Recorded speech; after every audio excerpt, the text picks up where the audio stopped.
তিনি শেষ রাসূল, তারপরে কোনো রাসূল আছে? যদি কেউ দাবি করে ভণ্ড, ঠিক কিনা? এরকম অনেক ভণ্ড পৃথিবীতে খুঁজে পাওয়া যায়। আল্লাহর হাবিবের জামানাতে মুসাইলামাতুল কাযযাব নামে এক ভণ্ড এসে দাবি করেছে, মুহাম্মদ নবী তুমি একা না, আমিও নবী। নাউজুবিল্লাহ পড়েন। তোমার অর্ধেক আমার অর্ধেক, আমার অর্ধেক নবুয়তি আমারে বুঝায় দাও। বিষ্ণু বললেন, তুই তো বড় ভণ্ড, তুই শুধু মুসাইলামা না, আজ থেকে তুই মুসাইলামাতুল কাযযাব, মিথ্যাবাদী মুসাইলামা। সে বিশ্বনবীকে কপি করত। আমার হাবিব যা যা করতেন এই বেয়াদবটা তাই তাই করত। বিষ্ণু ঈসা ইসলাম ছোট বাচ্চাদের মাথায় হাত বুলিয়ে দিলে বাচ্চাদের মাথায় চুল গজাতো, চুল বড় হয়ে যেত। সেও তার এলাকার বাচ্চাদের মাথায় হাত বুলিয়ে দিলে চুল ওঠাতে দূরের কথা, বাচ্চাগুলো আজীবন টাক মাথা থাকতো। কপি করে বেশি একটা সুবিধা করতে পারে নাই। আল্লাহর হাবিব কোনো গাছের মধ্যে দোয়া পরে ফু দিলে এটার বাম্পার ফলন হতো, আর এই বেয়াদব ফু দিলে মুহূর্তের মধ্যে গাছ মুইরা কাঠ হয়ে যেত। লোনা পানির কুয়াতে বিশ্বনবী কুলি করে ফেললে এটা মিঠা পানির কুয়া হয়ে যেত, আর এই বেয়াদবটা মিঠা পানির মধ্যে কুলি ফেলাইলে এটা লোনা পানি হয়ে যেত। বেয়াদবি। আল্লাহর হাবিবের সাথে বেয়াদবি করলে আল্লাহ সহ্য করে না, চিল্লায় বলেন ঠিক কিনা? এখন একটা নাম শোনা যায়, মির্জা গোলাম আহমদ কাদিয়ানি। সে মারা গেছে অনেক আগে। নবীরা পবিত্র, নবীরা যেখানে মারা যায় জায়গাটাও পবিত্র, কিন্তু এই মির্জা গোলাম আহমদ কাদিয়ানি মারা গেছে টয়লেটের ভিতরে। খুব পবিত্র জায়গা, তাই না? টয়লেটের ট্যাঙ্কি ভেঙে নিচের ভিতরে পড়ছে। মেথর এনে শিকল দিয়ে টেনে ওরে উঠানো যায় না, উঠাইতে গেলে ধপাস করে আবার পড়ে। দুনিয়াতেও লাঞ্ছনা, আখিরাতেও লাঞ্ছনা। খবরদার মুসলমান এই ব্যাপারে সচেতন। আমার নবীর পরে আর কোন নবী পৃথিবীতে আসবে, আমার হাবিবের পরে আর কোন রাসূল পৃথিবীতে আসবে। এজন্য আল্লাহর হাবিব বলছেন, লা নবিয়্যা বা'দি ওয়ালা রাসূলা, আমার পরে কোন নবী নাই, আমার পরে কোন রাসূলও নাই। আমি শেষ নবী, আমি শেষ রাসূল। তবে লাউ কানা বা'দি নাবিয়্যুন লাকানা উমর, আমার পরে যদি নবী হওয়ার যোগ্যতা কারো থাকে, আমার সাহাবা ওমরের সেই যোগ্যতা আছে, ঠিক কি না? প্রভু তুমি বলেছ রাসূল দেবে না, বলনি দেবে না ওমর, বলনি দেবে না হামজা তারিক, খালিদ বিজয় সমর। প্রভু তুমি বলেছ রাসূল দেবে না, বলনি দেবে না ওমর, বলনি দেবে না হামজা তারিক, খালিদ বিজয় সমর। প্রভু তুমি বলেছ রাসূল দেবে না, ঠিক কি না? রাসূল দেবে না, এটা আল্লাহর কথা, আর দেবে না। আল্লাহর হাবিব তিনি হচ্ছেন শেষ রাসূল। এজন্য আল্লাহর হাবিব বলতেন, সহিহ মুসলিম শরীফের বর্ণনা, মাসালি ওয়া মাসালুল আম্বিয়া মিন ক্বাবলি কামাসালি রাজুলিন বানা বাইতান, আমার দৃষ্টান্ত আর আমার আগের সব নবীদের দৃষ্টান্ত ওই ব্যক্তির মতো যে একটা ঘর বানিয়েছে। কি বানিয়েছে? ঘর। অনেক সুন্দর একটা ঘর বানিয়েছে। ইন্টেরিয়র ডিজাইন, এত সুন্দর ঘর কেউ দেখে নাই। সবাই ঘরটা দেখলো আর প্রশংসা করলো, বাহ চমৎকার ঘর তো। এই ঘরের মধ্যে ভুল ধরার মতো কোনো জায়গা নাই, একটা জায়গা ছাড়া, সেটা হচ্ছে এই ঘরের একটা দেয়ালের গাঁথনিতে একটা ইট কম আছে, একটা ইট আসে নাই, ইটের জায়গাটা ফাঁকা, ফলে বাইরে ঠান্ডা বাতাস ভিতরে ঢুকে। এত দামি ঘর বানাইলেন কিন্তু দেয়ালের এক জায়গায় একটা ইটা নাই, ঠান্ডা বাতাস ঢুকলে এই ঘর দিয়ে কোনো লাভ আছে? শীতের রাতে কষ্ট আছে না নাই? আল্লাহর হাবিব বললেন, ওই ইটাটা হচ্ছে আমি মুহাম্মদ সাল্লাল্লাহু, ওই গ্যাপের জায়গাটা আমি, আনাল্লাবিনা ফাআনাল্লাবিনা আনা খাতামুন নবিয়্যিন, আমি হচ্ছি ওই নবুয়তির দেয়ালের ওই গ্যাপের জায়গায় না রাখা ইটা। আমাকে যখন আল্লাহ ওই জায়গাটায় সেট করে দিলেন, গোটা বিশ্বটা আলোকিত হয়ে গেল। পড়েন সুবহানাল্লাহ। এজন্য আল্লাহ বললেন, ওয়ামা আরসালনাকা কাফাতান লিন্নাসি বাশীরান ওয়া নাযীরা, নবী হে আমি আপনি গোটা বিশ্বের সবার জন্য সুসংবাদ দানকারী এবং সতর্ককারী করে পাঠিয়েছি।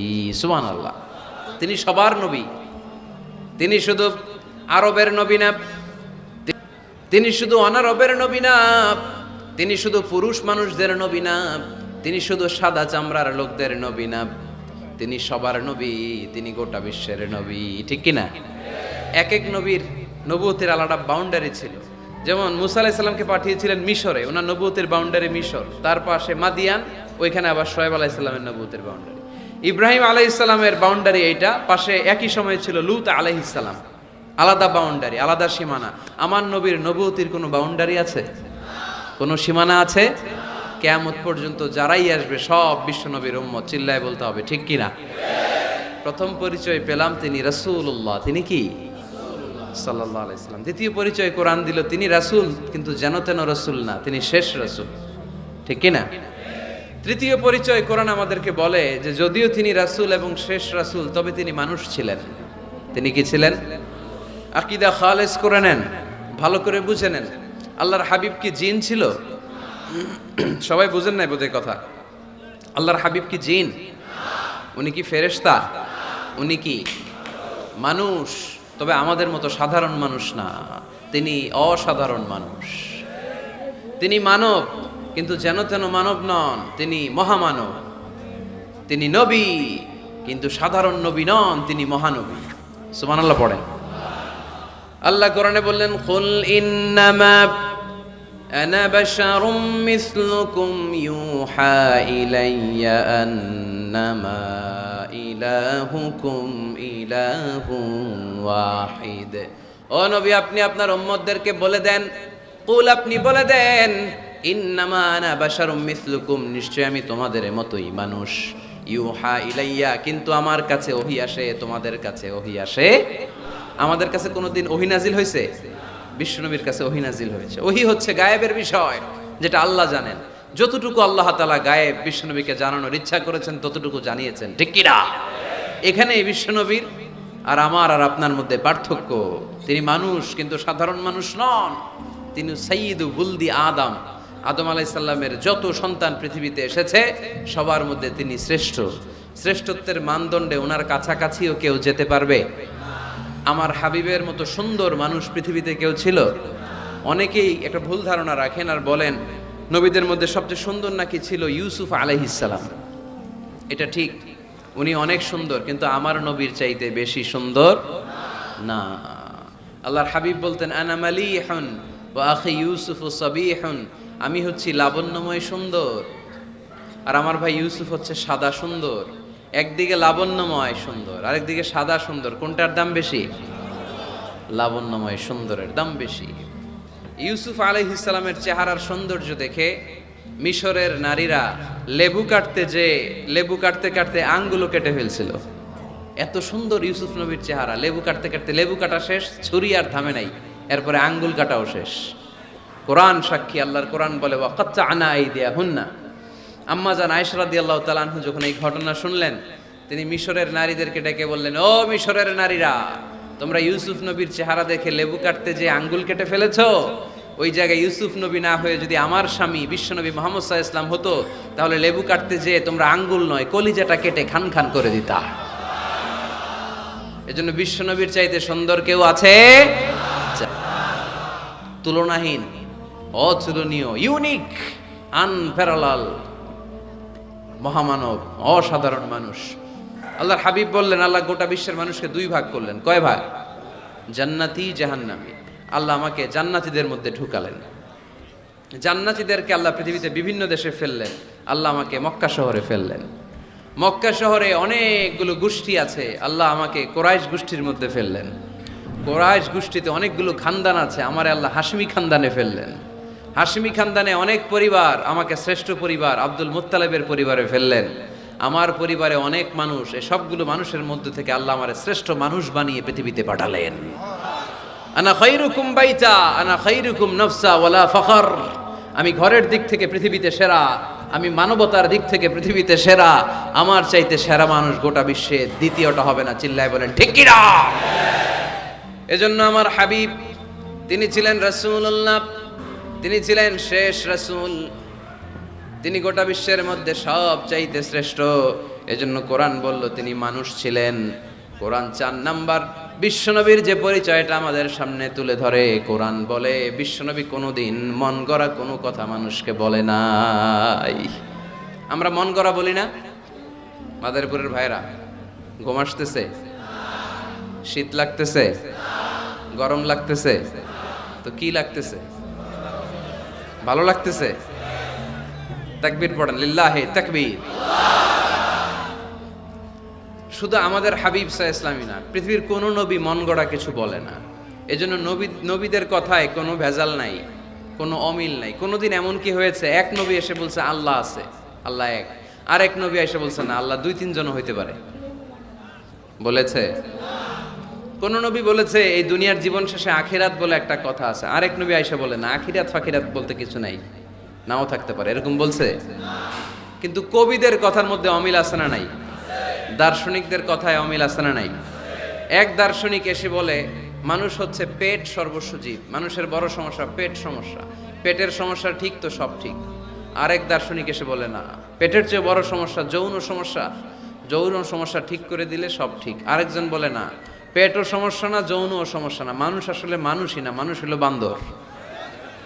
বানর থেকে এভলিউশন, সময়ের বিবর্তনে, কালের বিবর্তনে এগুলো মানুষ হয়ে গেছে। তার মানে এদের কথার মধ্যে বৈপরীত্য আছে না নাই? কিন্তু নবীদের কথায় কোনো বৈপরীত্য আছে? কারণ নবীরা মন গড়া কিছু বলেন না, তাদের কাছে কথা আসে একটা হেড কোয়ার্টার থেকে। হেড কোয়ার্টারটা কার? এজন্য আল্লাহ বললেন ওয়ামা ইয়ানতিকু আনিল হাওয়া ইন হুয়া ইল্লা ওয়াহয়ুন ইউহা। আমার হাবিব মন গড়া কিছু বলেন না, আমার পক্ষ থেকে যদি ওহির বাণী এসে তার কাছে পৌঁছায়, ওহির আলোকে কথাগুলো তিনি তোমাদেরকে শোনান, ঠিক কিনা? হি ওয়াজ গাইডেড বাই ওয়াহি, হি ওয়াজ গাইডেড বাই রিভেলেশন। ওনার তো মন গড়া কথা বলা লাগে না, ওনার কাছে ওহি পাঠানো হয়। ওহি হচ্ছে আল্লাহর পাঠানো সিক্রেট মেসেজ। উনি কিছু না জানলে বলে দিতেন আমি জানি না, আমাদের মতো আল্লামা শাস্তে চাইতেন না। আমাদের মুখ দিয়ে আপনি কিলায়া গুতায়াও জানি না এটা বের করাইতে পারবেন না, সব জানি আমরা, ঠিক কিনা? জানি না, আমি জানি না, এটা বলার অভ্যেস যেন আমরা করি। পারা যাবে? কি বলবো আমরা? জানি না। আসলে জানি নাকি কিছু? কথা কন। ওমা উতিতুম মিনাল ইলমি ইল্লা কালিলা। আল্লাহ আমাদেরকে যে জ্ঞান দিয়েছে এটার নাম কলিল। এটার নাম কি? কলিল। কলিল অল্প। কলিল মানে কি? গোটা বিশ্বরে দিছে অল্প, তো এখান থেকে আমি কি পাইছি? কিসের আল্লামা? কিচ্ছু জানি না, আমি কিছুই জানি না। জানে একজন, তিনি কে? মুসা আলাইহিস সালাম আর খিদির আলাইহিস সালাম। ঘটনাটা খেয়াল করে শুনে। সাগরে ভ্রমণ করতেছে, নৌকার মধ্যে বসছে চড়ুই পাখি। চড়ুই পাখি সাগর থেকে পানি খাচ্ছে। খিজির আলাইহিস সালাম বললেন মুসা দেখো তো এই চড়ুই পাখিটা যে পানি খেলো, দেখছো? দেখেছি। পানি খাওয়ার পরে চড়ুই পাখি চঞ্চুতে মানে ঠোঁটে পানি খাওয়ার কারণে সাগরের একটু সামান্য পানির ছোঁয়া লেগে গেছে না? এই যে দেখা যাচ্ছে পানি। মুসা আলাইহিস সালাম বললেন হ্যাঁ দেখতে পাচ্ছি। খিজির আলাইহিস সালাম বললেন এই চড়ুই পাখির ঠোঁটের যে পানিটা এটার নাম হচ্ছে কালিল, মানে অল্প। তিনি বললেন এই যে গোটা সাগর এটা হচ্ছে আল্লাহর জ্ঞান, আর পানি খাওয়ার পরে চড়ুই পাখির ঠোঁটে যে পানি লেগে আছে এটা হচ্ছে গোটা বিশ্বের সবার জ্ঞান। সুবহানাল্লাহ কইতে পারলেন না? তাহলে কত অল্প জ্ঞান নিয়ে আমরা জ্ঞানের বড়াই দেখাই, মাতব্বরি আমরা দেখাই। বিষ্ণু ইসা ইসলাম এরকম করতেন না। জানেন না বলতেন জানি না, পরে বলে দিব। ইহুদিরা এসে প্রশ্ন করলো মুহাম্মদ 3টা প্রশ্ন করব, উত্তর দাও, পারলে আমরা সব ইহুদি গোষ্ঠী কালিমা পড়ে মুসলমান হয়ে যাব। আল্লাহর হাবিব বললেন কি প্রশ্ন? প্রশ্ন নাম্বার 1, মা হুয়া রূহ। রূহ কাকে বলে? রূহ থাকলে মানুষ নড়ে, রূহ না থাকলে পড়ে যায়, এটা কি? 2 নাম্বার প্রশ্ন, আসহাবে কাহাফ সম্পর্কে তুমি কি জানো বলো। 3 নাম্বার প্রশ্ন, যুলকারনাইন সম্পর্কে কি জানো বলো। আল্লাহর হাবিব বললেন আমি জানি না। কি বললেন? আগামীকাল জেনে জানাই দিব। গাদান উজিবুকুম। তারা ফিরে গেল, এরপরের দিন এসে হাজির। আল্লাহর হাবিব বলতে পারলেন না, আবার বললেন গাদান উজিবুকুম, আগামীকাল বলবো। ইহুদিরা তারপরের দিন এসেও হাজির। আল্লাহর হাবিব বললেন গাদান উজিবুকুম, আগামীকাল বলে দিব। কিন্তু ওহিও আসে না আল্লাহর হাবিব প্রশ্নের উত্তরগুলো বলতেও পারে, কারণ তিনি তো মন গড়া কিছু বলেন না। ওহি নাজিল হলে সেটার আলোকে তিনি বলেন, ঠিক কি না? এভাবে 1 দিন নয়, 2 দিন নয়, 5 দিন নয়, 10 দিন নয়, টানা 15 দিন বিশ্বনবীর কাছে আল্লাহ ওহী পাঠানো বন্ধ রাখলেন। সুবহানাল্লাহ পড়েন। বিশ্বনবীর কাছে এই 15টা দিন ছিল সবচেয়ে অসহ্যকর, অস্বস্তিকর 15টা দিন। হায় হায়, ওরা এসে প্রতিদিন উত্তরের জন্য বসে থাকতো আর হাসাহাসি করতো। দেখো এই লোকটা বলে এই লোকটা নাকি সত্য নবী। যদি সত্য নবী হতো তাহলে তো উত্তর দিতে পারতো, পারে না কেন? তাহলে সে ভণ্ড নবী। নাউজুবিল্লাহ পড়েন। বিশ্বনবীরও কথা বলার সুযোগ নেই, যেহেতু বিশ্বনবী মন গড়া বানিয়ে কিছু বলেন না, আকাশের দিকে তাকিয়ে থাকেন, আল্লাহর কাছে বলেন, আল্লাহ তুমি যদি না জানাও, জানানোর সুযোগ নাই। বিশ্বনবীকে আল্লাহ 15 দিন ওহী থেকে মাহরুম রাখলেন, কারণ বিশ্বনবী যখন বললেন গদান উজিবুকুম, আগামীকাল বলবো, এর সাথে বিশ্বনবী ইনশাআল্লাহ জুড়ে দেন নাই, ইনশাআল্লাহ বলতে ভুলে গেছিলেন। তাই বিশ্বনবীকে শিখানোর মাধ্যমে গোটা উম্মাকে শিখানোর জন্য আল্লাহ আয়াত নাজিল করলেন, ওয়ালা তাকুলান্না লিশাইইন ইন্নী ফাঈলুন যালিকা গাদা ইল্লা আইয়াশা আল্লাহ। নবী হে, এখন থেকে ভবিষ্যতের ব্যাপারে যদি কোনো ওয়াদা দেন, কোনো কথা বলেন, ওই কথার সাথে ইনশাআল্লাহ যুক্ত করে দিয়েন। এজন্য কাউরে যদি ওয়াদা দেন, ভবিষ্যতের ব্যাপারে কমিটমেন্ট দেন, সাথে কি বলবেন? যদি বলেন যে ভাই আগামীকাল আপনার সাথে আমি দেখা করব, ইনশা, আগামীকাল আমি দেশের বাইরে চলে যাব, ইনশা, আগামীকাল আমি ওমরা করতে যাচ্ছি, ইনশা, সবসময় ইনশাআল্লাহ বলতে মনে থাকবে। এরপরে বিশ্বনবী যখন ইনশাআল্লাহ বলে ফেললেন, আল্লাহ কোরআনের আয়াত নাজিল করলেন।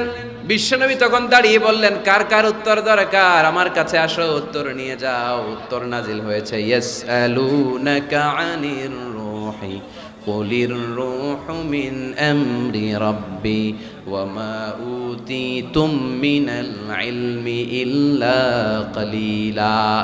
2 নাম্বার উত্তর, আম হাসিবতা আন্না আসহাবাল কাহফি ওয়ার রাকিব কানু মিন আয়াতিনা আজাবা।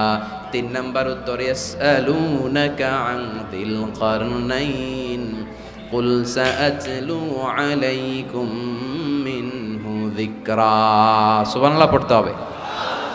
আল্লাহর হাবিব বললেন, রূহ হলো আল্লাহর আদেশ, আল্লাহর আদেশে ঢুকে আল্লাহর আদেশে বের হয়ে যায়, ঠিক কি না? এটা আল্লাহর আদেশে ঢুকে। পৃথিবীর কেউ রূহ ঢুকাইতে পারে? রূহ দেখা যায়, এটার ওজন আছে, এটার কালার আছে। রূহুর কালার কি দেখা যায়?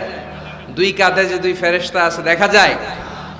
2 কাঁধে ছিল যে তোমার 2 জনা পাহারা, তোমারে একলা থুইয়া পালাইছে তাহারা। তোমার 8 কুঠুরি 9 দরজা বন্ধ যে ওই হলো রে হলো মুখে আল্লাহ রসুল সবে বলো।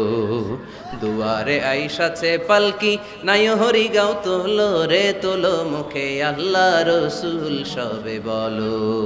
ও মুখে আল্লাহ রসুল সবে বলো, ঠিক কি না? 2 কাঁধের 2 ফেরেশতা উড়াল মারে। রূহটাও যখন উড়াল মারে, মানুষগুলো লাশ হয়ে জামিনে পড়ে যায়। বিশ্বনবী এবার কোরআনের ওহী পেয়ে বলে দিলেন, রূহ হলো আল্লাহর আদেশ, আল্লাহর আদেশে ঢুকে আল্লাহর আদেশে দেহ থেকে বের হয়ে যায়। 2 নম্বর প্রশ্নের উত্তর দিলেন আসহাবে কাহাফ, 7 জন যুবক আল্লাহর জমিনে আল্লাহর দ্বীনকে বাস্তবায়নের জন্য গুহার ভেতরে যে ঘুমিয়ে পড়েছে। 309 বৎসর পরে তাদেরকে জাগিয়ে দিয়েছে কে? জুলকারনাইনের ব্যাপারে বিশ্বনবী জানিয়ে দিলেন, গোটা বিশ্বে 4 জন বাদশা ছিল, 2 জন মুসলিম 2 জন কাফের। জুলকারনাইন এমন একজন বাদশা যিনি গোটা বিশ্বকে শাসন করেছেন। সুবহানাল্লাহ পড়েন। তার মানে বিশ্বনবীর 4 নাম্বার পরিচয়, আমার নবী মন গড়া কথা বলে না, বলে? আমার নবী কখনো কশ্চিনকালে মন গড়া কিছু বলে না, ঠিক কিনা? শুনতেছেন আপনারা? কষ্ট হচ্ছে মনে হয়। এখন তো রোদ বাড়তেছে, এই যে অনেকে মাফলার খুলতেছেন, চাদর খুলতেছেন, কষ্ট হয়ে যাচ্ছে না? আর কয়েক মিনিট শুনবেন। 5 নাম্বার পরিচয়, তিনি রাহমাতাল লিল আলামিন। আমার নবীর 5 নাম্বার পরিচয়, তিনি কি? সবাই বলতে হবে, এখনো সবাই বলেন নাই। তিনি কি?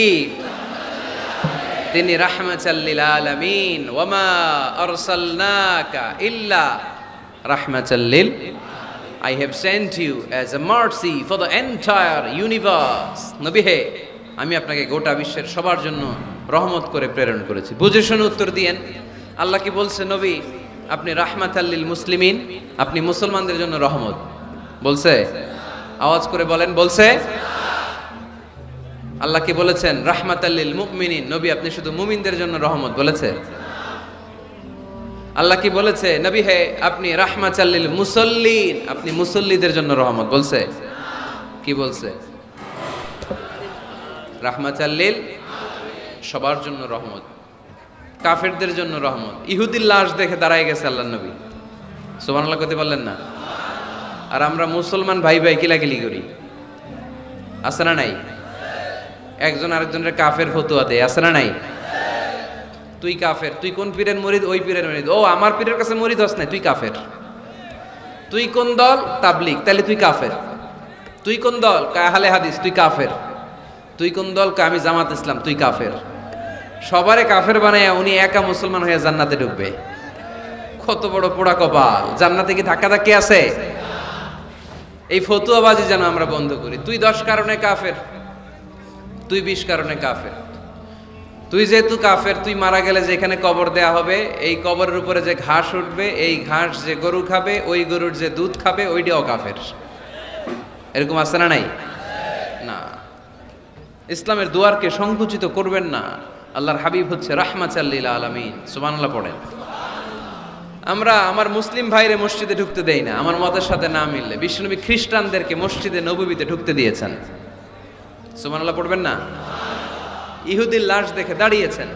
সাহাবারা বললেন, ইয়া রাসূলুল্লাহ, দাঁড়ালেন যে, এটা তো ইহুদির লাশ। আল্লাহর হাবিব বললেন, আওয়ালাইসাত নাফসান, এটা কি মানুষ না? এটা কি মানুষ না? আমি তো ইহুদি, আস্তিক, নাস্তিক, খ্রিস্টান এটা বাস বিচার করি নাই, আমি মানুষ এটা মনে করে দাঁড়িয়েছি। চিল্লায় পড়তে হবে আল্লাহু আকবার। এজন্য আল্লাহর হাবিব বলতেন, লিকুল্লি নবিয়িন দাওয়া মুস্তাজাবা।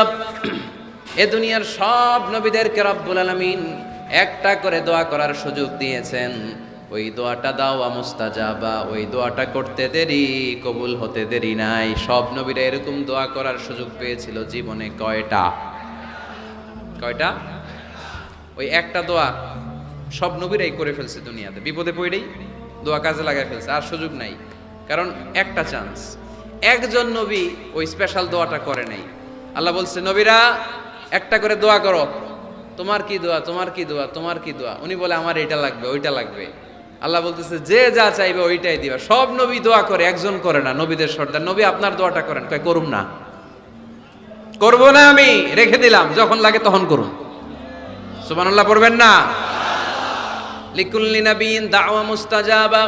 সব নবীকে স্পেশাল একটা দোয়া করার সুযোগ আল্লাহ দিলেন। দাও বিহা, সব নবীরা ওই দোয়াটা দুনিয়ার বুকেই করে ফেলেছে। আল্লাহর হাবিব বলেন, ওয়া ইন্নী আখতাবিউ দাওয়াতি শাফাআতান লি উম্মতি ইয়াউমাল কিয়ামা। আমি আমার ওই দোয়াটা দুনিয়ার বুকে করি নাই, কিয়ামতের দিন কঠিন বিপদের সময়, সূর্যটা যেদিন মাথার কাছে চলে আসবে, জমিনটারে তামার জমিন বানিয়ে দেয়া হবে, তৃষ্ণার ক্ষুধার চোটে জিহ্বাটা বের হয়ে নাভির সামনে ঝুলবে, সবাই ইয়া নাফসি ইয়া নাফসি ইয়া নাফসি বলে চিৎকার মারবে। ওই কঠিন দিনে আমার গুনাহগার উম্মতের সুপারিশের জন্য স্পেশাল দোয়াটা আমি রেখে দিয়েছি। আমার নবী জীবনে তো কোনো দুঃখ কষ্টের সম্মুখীন হয় নাই, তাই না? না খেয়ে কতদিন ছিলেন এটারই হিসাব নাই। পেটে পাথর বাঁধতেন। হাসান আর হুসাইন রাদিয়াল্লাহু তাআলা আনহুমাকে দেখতে যেতেন, প্রায় দেখতে যেতেন। একবার দেখতে যাইতে পারেন নাই, তারপরে গেলেন। যে দেখে হাসান হুসাইন ঘুমায় আছে। ফাতিমা রাদিয়াল্লাহু তাআলা আনহা খাবার রান্না করার অভিনয় করতেছে। খাবার রান্না করার অভিনয়। সকালে বলে রান্না হইতেছে, বাবা ঘুমাও। দুপুরে বলে ঘুমাও। ছোট্ট হাসান হুসাইন রাদিয়াল্লাহু তাআলা আনহুমা ঘুমায়। না খেয়ে বাচ্চা দুইটা মরে যাওয়ার মতো অবস্থা। নানা ভাইয়ের আওয়াজ শুনে বাচ্চা দুইটা বের হয়ে নানা ভাইকে বলে, নানা ভাই, আজকে আপনার কাছে একটা বিচার দিব, বিচারটা আপনি করবেন। আল্লাহর হাবিব বলে, আমি যদি বিচার না করি কে বিচার করবে? হাসান আর হুসাইন বলে, নানা ভাই, এই বিচারটা সাধারণ কারণ নামে বিচার না, আপনার মেয়ের নামের বিচার। বিচার করেন, আপনার মেয়ে ফাতেমা আমাদেরকে খাবার দেয় না কেন? খাবার দেয় না কেন? 2 দিন ধরে তো আমরা 2 ভাই কিচ্ছু খাই নাই, এত ক্ষুধা, আমরা তো ছোট মানুষ না, না আমরা সহ্য করতে পারি না। বিশ্বনবী হাসান আর হুসাইন রাদিয়াল্লাহু তাআলা আনহুকে জড়িয়ে ধরলেন আর বললেন, তোমরা 2 দিন ধরে খাও নাই, দেখো আমি পেটে পাথর বেঁধেছি, আমি 3 দিন ধরে কিছু খাই নাই। ওই সময় আচ্ছা, নানা কি কখনো নাতির না খেয়ে থাকার দৃশ্য সহ্য করতে পারে? ওই সময় যদি নবী ওই দোয়াটা করতেন, আল্লাহ আপনি জান্নাত থেকে খাবার পাঠান, জান্নাতি খাবারের বস্তা পাঠাইতো কে? দোয়াটা করে ফেলছিল না? করছিল? ওদের ময়দানে দাঁত ভেঙে ঝরঝর করে রক্ত ঝরল, তখনও দোয়াটা করে নাই। তায়েফের ময়দানে পিটিয়ে পাথর মেরে বিশ্বনবীকে আঘাত করেছে, তখনও দোয়াটা করে নাই, ঠিক কিনা? খেয়ে না খেয়ে দিন প্রচারের কাজে নিজেকে দিয়েছ বিলিয়ে, তায়েফের কাফিরেরা চিনল না সে আলো, দুষ্ট ছেলেদের পিছু দিল লেলিয়ে পাথরের আঘাতে, ক্ষত বিক্ষত হয়ে সারা শরীর থেকে রক্ত ঝরে। হে রাসূল তোমাকে ভুলি আমি কেমন করে, হে রাসূল তোমাকে ভুলি আমি কেমন করে। ওই নবীকে ভুলে থাকা যায়? ওই নবীরে ভুলে থাকা যায়? ওই নবীরে যদি কেউ গালি দেয় তার খবর আছে না নাই? আমার নবীর সম্মানে যদি কেউ বা হাত ঢুকাতে চায়, ওই বা হাত কেমন করে ভেঙে দিতে হয় মুসলমানদের জানা আছে। চিল্লায় বলো ঠিক কিনা? আমার নবীর ব্যাপারে আমরা সবাই এক। আমার নবীর ভালোবাসা আমাদের অন্তরে আছে না নাই? এই ভালোবাসাই আমাদের সম্বল, ঠিক কিনা? কখনো কাউরে আঘাত করেন নাই। ওই দোয়াটা ওই কঠিন পরিস্থিতি তো বিশ্বনবী করেন নাই, রেখে দিয়েছেন। আমার জন্য রেখে দিয়েছেন, আপনার জন্য রেখে দিয়েছেন, আমাদের জন্য রেখে দিয়েছেন। জোরে বলেন ঠিক কিনা? এত কোমল হৃদয়ের অধিকারী দুনিয়ায় কেউ ছিল না। এজন্য আল্লাহ বলেন ফাবিমা রাহমাতিম মিনাল্লাহি লিনতা লাহুম ওয়ালাউ কুনতা ফাযযান গালিযাল কলবি লানফাদ্দু মিন হাওলিক। নবী আমার রহমতে আপনি কোমল হৃদয়ের মানুষ হয়েছেন। আপনি যদি কোমল হৃদয়ের অধিকারী না হতেন, লোকেরা আপনার পিছে এরকম ঘুরঘুর করতো না। সুবহানাল্লাহ। যারাই কোমল হৃদয়ের অধিকারী, যারাই বিনয়ী, যারাই ভদ্র, দেখবেন মানুষ মৌমাছির পোকার মতো তার পিছনে ঘুরঘুর করে, আছে না নাই? ওই যে ভদ্রতা, মান তাওয়াদা লিল্লাহি ইল্লা রাফাআহুল্লাহ, এটা দুনিয়ার নিয়ম। এটা মুখস্থ রাখবেন, জীবনে কাজে লাগাবেন। সবসময় নিচু হইতে চাইবেন, ছোট হইতে চাইবেন। আপনি ছোট হইতে চাইলে আল্লাহ টাইনা উপরে উঠাবে। আর আপনি যদি বলেন আমি বড়, আমার চেয়ে বড় কেউ নাই, আমি আল্লাহ, এক থাপ্পড় মেরে আল্লাহ জমিনে গেড়ে দিবে। চিল্লায় বলো ঠিক কিনা? সম্মান দেওয়ার মালিক কে? অপমান করার মালিক কে? এজন্য বিনয়ী হন, বিশ্বনবীর মতো বিনয়ী। তিনি রাহমাতাল লিল আলামিন। সুবহানাল্লাহ পড়েন। 6 নম্বর পরিচয় কোরআন বলল বিশ্বনবীর চরিত্র খুলুকে আযীম, ফুলের চাইতেও পবিত্র। আমরা তো বলি আমার নেতার চরিত্র ফুলের মতো। এই কথাটা আসলে বিশ্বনবীর সাথে যায়, ঠিক কিনা? আমার নবীর চরিত্র ফুলের মতো না, ফুলের চাইতেও। আমি বলি আপনারা বলেন, আমার নবীর চরিত্র ফুলের চাইতেও পবিত্র। ওয়া ইন্নাকা লাআলা খুলুকিন আযীম, and verily you are on a very good standard of character. নবী, এত সুন্দর চরিত্রের মধ্যে আমি আপনাকে স্থাপন করেছি। আপনার চরিত্র এত অনুপম, এত সুন্দর, এত মার্জিত, এত ভদ্র, আপনার পা থেকে মাথা পর্যন্ত একটা কালো দাগ ফেলানোর মতো কোনো সুযোগ আপনার চরিত্রে নাই। চিল্লায় বলো ঠিক কিনা? খুলুকে আযীম। খুলুক 3 ধরনের, খুলুকে হাসান, খুলুকে কারীম, খুলুকে আযীম। আমার নবীরটা কি খুলুকে হাসান? আমার নবীরটা কি খুলুকে কারীম? আমার নবীরটা হচ্ছে খুলুকে আযীম, ঠিক কিনা? খুলুকে হাসান মানে সমান সমান। আমারে ধমক দিছে, আমিও ধমকি দিছি। হাসান, আমি খারাপ কিছু করি না, আপনি দিয়েছেন আমিও দিলাম। আমার নবীরটা কি এটা? আরেকটা খুলুকে কারীম, আপনি ধমক দিছেন, আমি আর ধমক দিলাম না, সহ্য করলাম। আমার নবীরটা কি এটা? না, এটাও না। আমার নবীরটা খুলুকে আযীম। ধমক দিছে, ধমক দিলাম না। ধমক দিছে, সহ্য করলাম, তাও না। ধমক দিছে, সহ্য তো করলাম, তার জন্য দোয়া করে তারে বুকে টেনে নিলাম। ওয়া ইন্নাকা লাআলা খুলুকিন আযীম। যে কোনো জায়গায় আল্লাহ আযীম বলে না। আযীম শব্দটা আমাদের মাদারীপুরের ভাইরা যেন মুখস্থ থাকে। আযীম এটা সাধারণ শব্দ না, এটা কোরআনের একটা অসাধারণ শব্দ। সুবহানাল্লাহ পড়েন। সব জায়গায় আল্লাহ এটা ব্যবহার করে না। কিয়ামতের দিন যে একটা ঝাঁকুনি দিবে আল্লাহ পৃথিবীকে, এই ঝাঁকুনিটার নাম দিয়েছে আল্লাহ আযীম। ইন্না জালজালাতাস সাআতি শাইউন আযীম। কিয়ামতের দিনের ঝাঁকুনি ভূমিকম্প সাধারণ ঝাঁকুনি না, এটা ঝাঁকুনি আযীম, ঠিক কিনা? আবার কোরআনের ব্যাপারে আল্লাহ বলেছেন ওয়াল কুরআনাল আযীম ওয়ালাকাদ আতাইনাকা সাবআম মিনাল মাসানি ওয়াল কুরআনাল আযীম। সুবহানাল্লাহ পড়েন। তাহলে কোরআনও আযীম, কিয়ামতের ঝাঁকুনিও আযীম। আবার আল্লাহ তাআলা নিজের সত্তার পরিচয় দিতে যেও তিনি বলেছেন আযীম। আয়াতুল কুরসির শেষে আল্লাহর পরিচয় দিয়েছেন ওয়ালা ইয়াউদুহু হিফযুহুমা ওয়া হুয়াল আলিয়ুল। সবাই বলেন ওয়া হুয়াল আলিয়ুল। আল্লাহ নিজের পরিচয় দিতে যেও আযীম। তার মানে আযীম শব্দ আল্লাহ যেন তেন জায়গায় যে কারোর জন্য ব্যবহার করেন না। সুমহান সিগনিফিক্যান্ট হলে তিনি কিয়ামতের জন্য ব্যবহার করেছেন। কোরআনের জন্য করেছেন, নিজের জন্য করেছেন, আবার আল্লাহর হাবিবের চরিত্রের বর্ণনা দিতেও যে আল্লাহ বলেছেন আপনার চরিত্র সাধারণ চরিত্র নয়, এটা খুলুকে আযীম। চিল্লায় পড়েন আল্লাহু আকবার। এরপরে 7 নম্বরে আল্লাহ বলল আমার নবী হলো আলোকবর্তিকা, আলোর মশাল। গোটা বিশ্বকে তিনি আলোকিত করেন, কিন্তু তার আলোর কোনো ঘাটতি হয় না। গোটা বিশ্বকে তিনি আলো দিয়ে নূর দিয়ে মোনাওয়ার করে দেন, তার নূরের কোনো কমতি হয় না। সুবহানাল্লাহ। আলোকবর্তিকা, আমার নবীর উপমা কি? আলোকবর্তিকা চিনেন? চিনেন না? না, শুধু আপনি চিনেন। আলোর মশাল চিনেন? এটাও চিনেন না? আচ্ছা, আরো নিচে নামি। মোমবাতি চিনেন? ক্যান্ডেল, প্রদীপ। আমার নবীকে তুলনা দেওয়া হয়েছে প্রদীপ। কেন মোমবাতির সাথে বা প্রদীপের সাথে তুলনা কেন? কারণ এই প্রদীপ থেকে অন্যরা আলো নিলে এই প্রদীপের আলো কমে না। ধরেন আপনারা এখানে 500 মানুষ, আপনাদের কাছে 500 মোমবাতি, আগুন ধরানো নাই। আমার কাছে একটা মাত্র দিয়াশলাই আছে, পুরো মাদারীপুরের একটা দিয়াশলাই আমার হাতে, একটা কাঠি।